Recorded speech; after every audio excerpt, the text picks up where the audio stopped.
morning everybody, and let us continue our discussion on the bearing of a high speed spindle.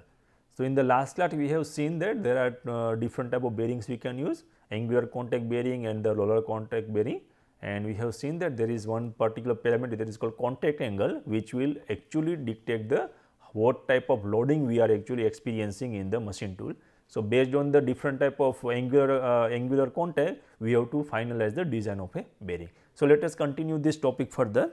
So, this was the slide in the last class we have gone through, that there are different type of contact angles, and that contact angle we have to finalize that which particular loading is important for our application.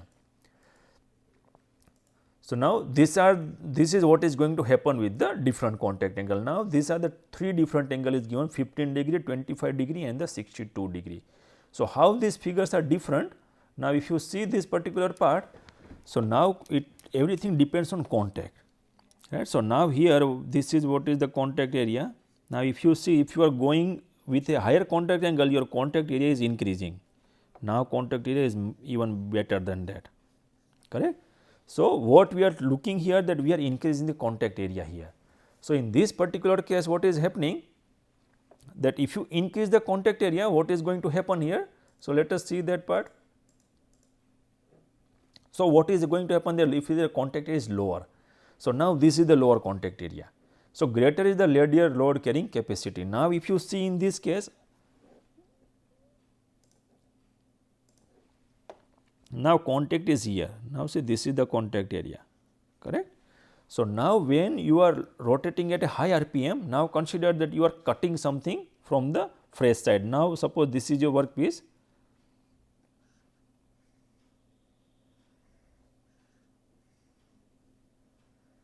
Correct? Your spindle is here, that you want to cut through this surface. So, this is the amount of material you want to cut, and your spindle is located here, that means cutting tool. This is the cutting tool, and this bearing is located here. So, this is the bearing.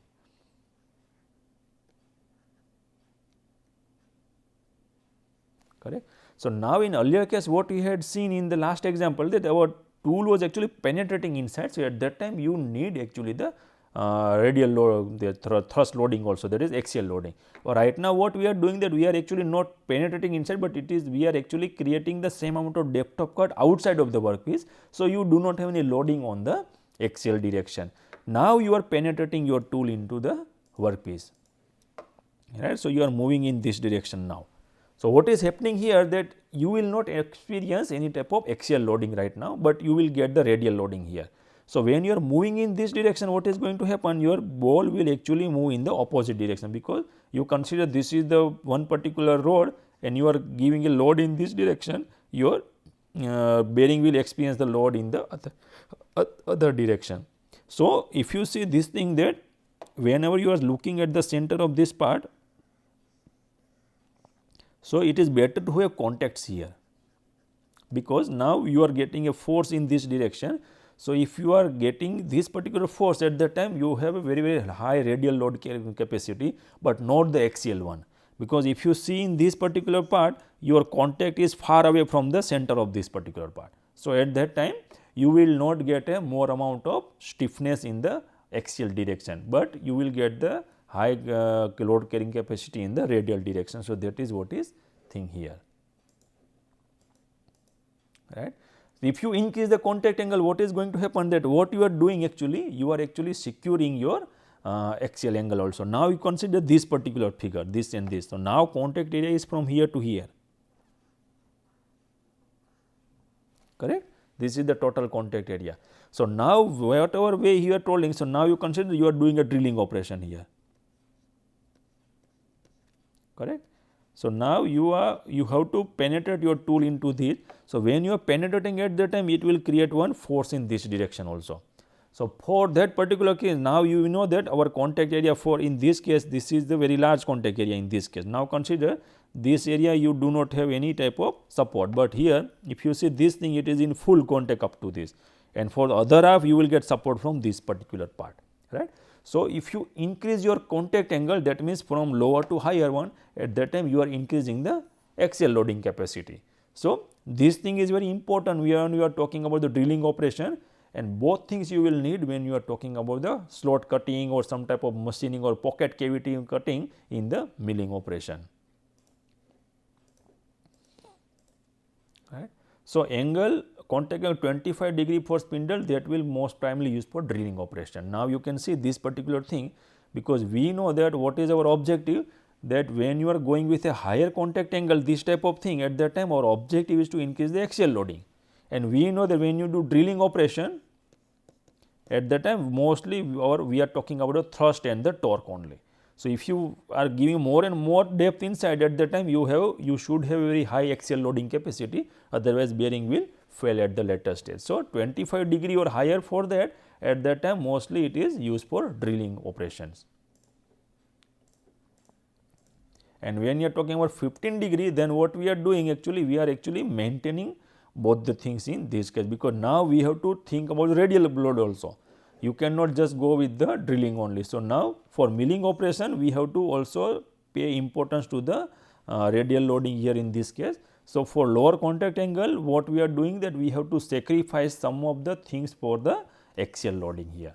So, to take care about the radial loading. So, at that time the 15 degree contact angle is appropriate for a milling operation.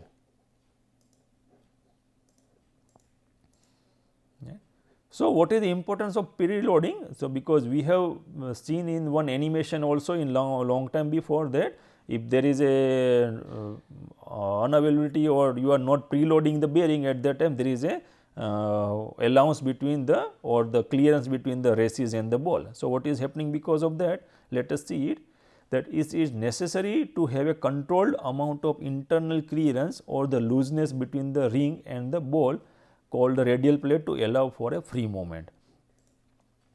So, the purpose of the preload for certain application, you do not require preloading for all the application, that also you have to consider.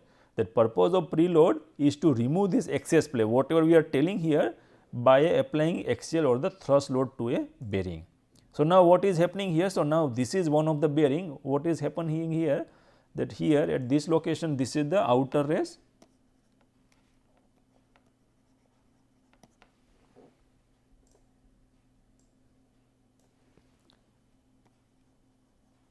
this is the inner race, and this is the ball. Now, here what we are doing, it is firmly grip between the two things, right. So, there is a full contact here, what we were looking at here at this location. So, this is very much penetrated inside the races. So, it is a full contact here. So, you do not have any type of radial play or any type of free movement here right now. So, what is problem with this particular thing? That bearings with no play. So, it does not have any play, you are not providing any radial play or any type of excess play which is required for free movement. So, what is happening because of that? You will get a wear and heat up excessively.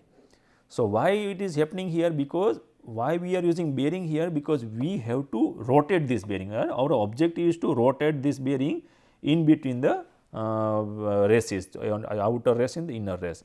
Now, if you are firmly gripping this thing, what is going to happen? You are not getting free motion here at this location. So, at that time what is going to happen here, that it will not rotate, but it will actually skid only, correct. So, when it will skid, at that time this contact will be under friction, there is a high amount of friction generated here. When there is a friction, it will heat up. When there is a heating, at that time there is a chances of wear, because we have seen in that roughness is that even though it looks like a very fine surface, but macroscopically there are lot of roughness undulations are there. So, these are the roughness profile. So, because of that, what is happening, that when it is sliding or skidding on the surface, instead of rotation, at that time there is a removal of this material, and because of that you have to you will get one additional clearance, that is actually you have not intended to do that. So, that is the reason for what is going to happen with this particular part, and when you operate this thing for a longer time, ultimately clearance will increase and this bearing will fail in that particular application. So, second one is that it is exactly opposite to that first condition. Now, here that you have a clearance, and that clearance is, this is the clearance. Now, what is happening here, that this particular dimension, whatever you are thinking, that this particular bearing will move in the two directions. So, now you consider this is the axial. So, this is the radial gap,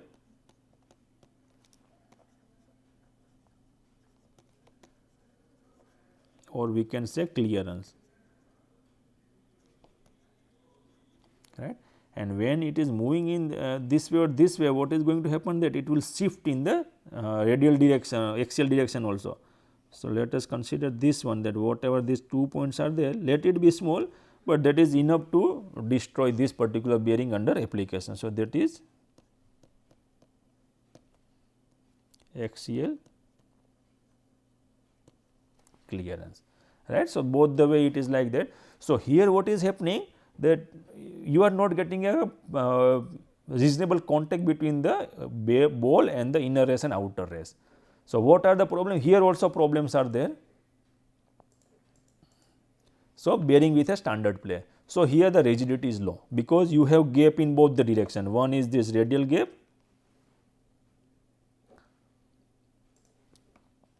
one is in radial gap and another one is in axial part. So, you do not have rigidity, because system is not perfectly stabilized. That means, whenever there is a loading, at that time, instead of passing that motion to the bearing, first it will actually deform itself. That means, it will loosen between this particular, whatever be this gap, 10 micron, 50 micron or 100 micron, whatever is there, it will actually move within that part. So, you will not get any additional movement.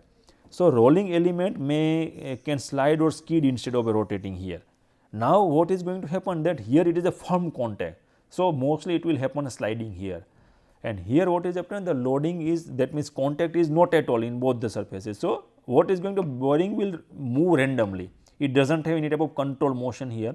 So, it may happen that it will slide only, because for rotation what is going to happen, that first whenever there is a contact at one particular race, whether it is in outer race or the inner race, if one of the thing is rotating, at that time, if bearing is in contact with that rotating element, bearing will rotate. But right now here actually there is a standard play between these two. So, initially it may rotate also, but after the contact is loosened from there, then it will slide also. Sometimes it will skid also, because it is not doing anything, and it is just sliding on the top surface. So, this is what is going to happen with this part, and we know that rigidity is very important for micro machining application, because you cannot have any type of a play within the system, let it be in a 1 micron or 2 micron, because when you are talking about the dimension control in 0.1 micron, then these things are very, very dangerous for the final job operation. So, this is what is happening with the bearing with a standard play. So, this is also not good for the micro machining operation, this is also not good for micro machining. So, what is good for this, both the things? Then what we have to do, that you use this particular standard play, and then what you have to do, that you have to apply one force here at this direction. So, once you put the force, what is going, you are shifting this inner race little bit inside.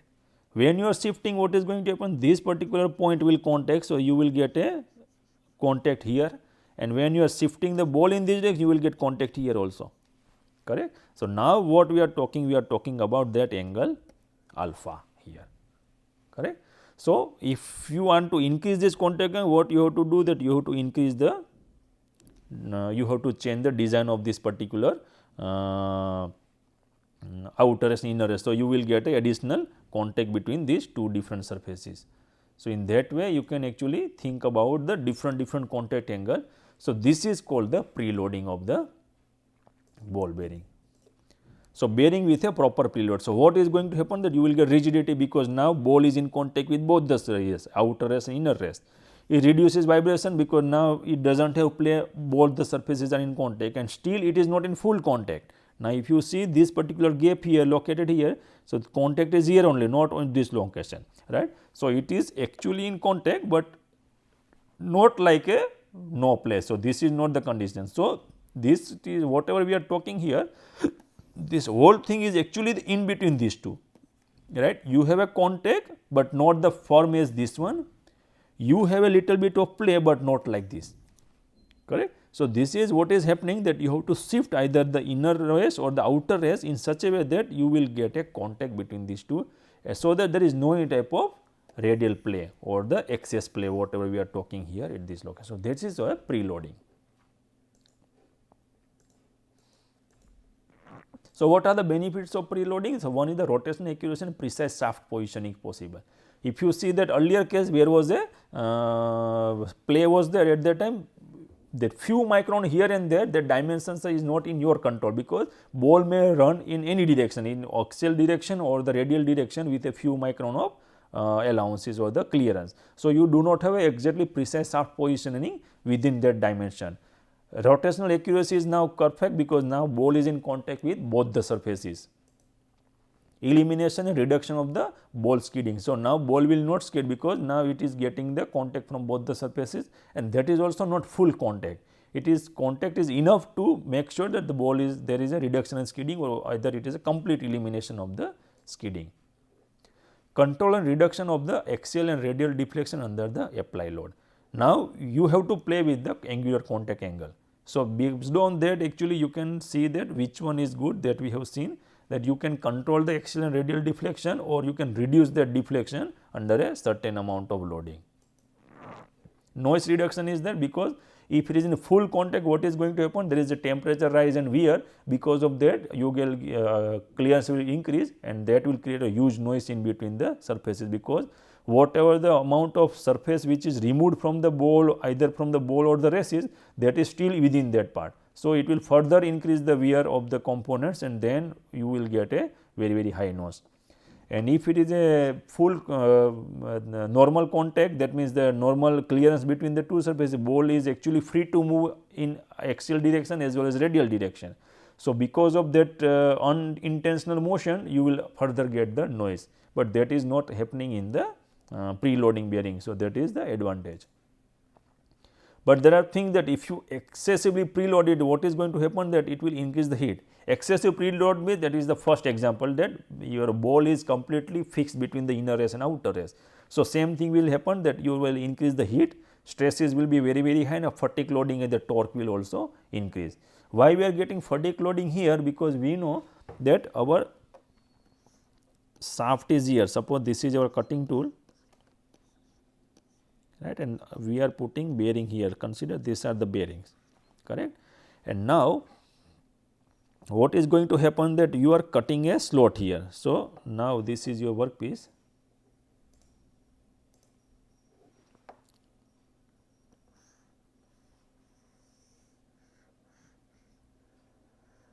right, you are cutting this particular slot within this part. Now, when you are cutting a slot, what is going to happen, that you have to apply load in this direction. When you apply load in this direction, your bearing will actually experience forces in the opposite direction, in this direction, right. So, when you are looking at this location, let us see this thing in a top view. So, this is the shaft and these are the bearings. Let us consider 4 bolts only right now, but bolts are located enough amount of maybe uniformly distributed here. So, when force is in this direction, so this ball will be in the compression here, because of this particular force, right, and this ball will not experience any type of forces right now here. But we know that this is in rotation. So, this ball will go in this direction and this ball will come to this location, right. So, it is a within a, and you are considered rotating at a 10,000 rpm or 5,000 rpm. So, within a fraction of second or fraction of minute, in few seconds, the same ball will experience 2 different type of forces. One is under compression, and there is suddenly release of that particular load. So, that is because of that you will experience the fatigue loading. Fatigue loading is the cyclic loading.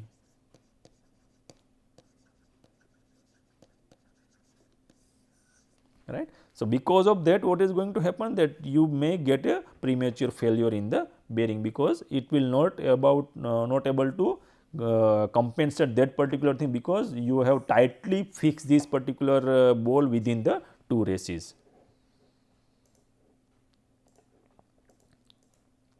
Insufficient preload, now consider that there is a preload, but it is not sufficient, then resonant vibration happen, and because whenever there is a vibration at that time, it will actually fix with matches with the natural frequency, and you will get a extremely high vibration, and fritting of the raceway will happen. because whenever there is a gap, at that time what is happening, because of the centrifugal force, ball will try to hit the races, it will not rotate around the races, and because of that there is a fritting of this particular raceways, and that is creating a problem at the later stage. So, you should know that what is the limit of the preload in such a way that you can avoid both of these problems at the later stage when your system is under operation. Right. So, what are the critical application of bearing preloading? So, because we know that when we are using for a high precision high speed application, what we need a high rotational positional accuracy, otherwise it will create lot of problems at the later stage, because your tool run out is also one of the problem because of this improper fixing of the bearings and improper design of the spindle. It is not only because of the fixing of your tool to the tool holder, but because of these internal problems also you may not get the high rotational and positional accuracy at the later stage. So, when you are talking about high precision, high speed, you always look for the high rotational and the high accuracy. So, radial play is problematic because one bearing race moves radially and axially related to each other, that we have seen in that thing, that whenever ball is not in contact with either outer race or the inner race, at that time you will get both the motion, radial motion as well as axial motion. So, with this notion that if you do not compensate this part and you continue operation, then because of this looseness translate into wobble and the non-repetitive run out. So, what is this non-repetitive run out? Now, we can see that there are two different type of things. Now, consider that this is your spindle, consider this is your tool and this is your tool holder, correct. And by chance what is happening, that this thing is perfectly aligned, but because of the problem in the mounting, what is happening, that this is little bit of off axis, correct. So, this is the off axis of that part. Now, you rotate this system, right. So, what is going to happen, that suppose you have a cutting edge here. So, when you rotate at that time you will find that this is the cutting edge every time which is coming at this location, right. And this particular cutting edge, when we are talking here, at that time it will not come into that part. So, if you put one sensor here, that is capacitive sensor, and if you want to find out that what is the situation of this part. So, now what is going to happen, that your rotation will be something like this. So, this is the one rotation, and other way it will be exactly opposite to that. So, this is what is going to happen. Let me change this color first.